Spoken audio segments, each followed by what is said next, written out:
ধন্যবাদ সবাইকে। সবাইকে ঈদ মোবারক।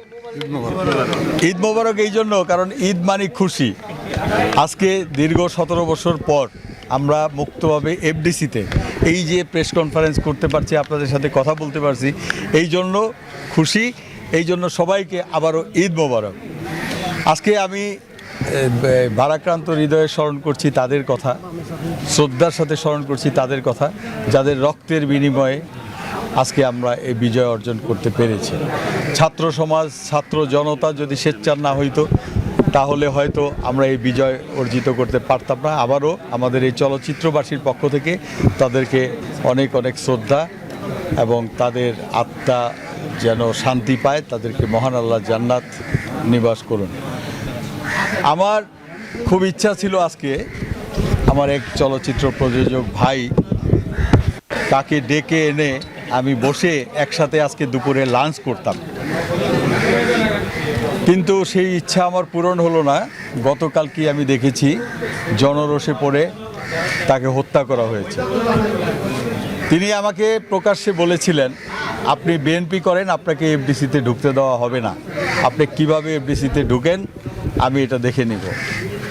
তো আমি চেয়েছিলাম যখন আওয়ামী লীগ ক্ষমতায় থাকবে না তখন তাকে নিয়ে বসে একবার দুপুরবেলা লাঞ্চ করব, বিরিয়ানি খাবো। আজকে সেই সেলিম চেয়ারম্যান আমাদের মাঝে নেই, আমি দোয়া করি আল্লাহ যেন তাকে জান্নাতবাসী করে। আমি যখন প্রযোজক সমিতির সাধারণ সম্পাদক ছিলাম তখন এই ডিজিএফআই, এনএসআই, ডিবি আমাকে তুলে নিয়ে গিয়েছিল যে আপনি বিএনপি করেন, আপনি প্রযোজক সমিতির সেক্রেটারি হলেন কীভাবে।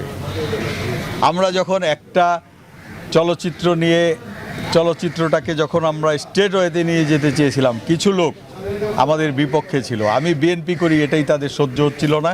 আবার বিএনপি তো করি, আবার প্রযোজক সমিতির মতো একটা মাদার অর্গানাইজেশনের মতো জায়গায় বিএনপির লোক কিভাবে সেক্রেটারি হয়। আমি এই কয় বছরে আসলে অনেক কিছু আমি বলি নাই, মাঝে মাঝে শিবাসানুরে আমি একটু বলতাম। আমার বাসায়ও অনেক ঝামেলা করছে, অনেক করছে, কারণ এলাকার লোকও তো জানতো যে আমি বিএনপি করি, এই বিএনপির সাথে রাজনীতির সাথে জড়িত। তা আমরা সেই কথা বলবো না, শুধু একটা কথাই বলতে চাই, 17 বছর পর আবার স্বাধীনতা আমরা ফিরে পেয়েছি, আমরা মুক্তভাবে কাজ করব।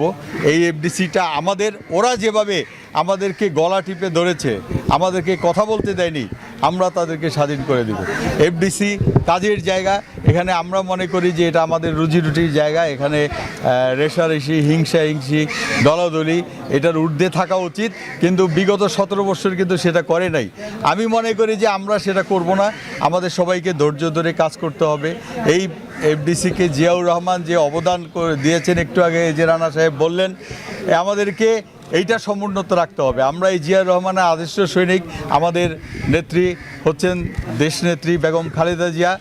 আমাদের তারেক রহমানের নির্দেশনায় আমরা আগামীতে চলচ্চিত্রের ডিপার্টমেন্টে যে সকল কাজ করলে, যেভাবে করলে ডেভেলপড হবে চলচ্চিত্র, আবার সে আগের গৌরবের জায়গায় ফিরে যাবে, আমরা সেই প্রচেষ্টা করব।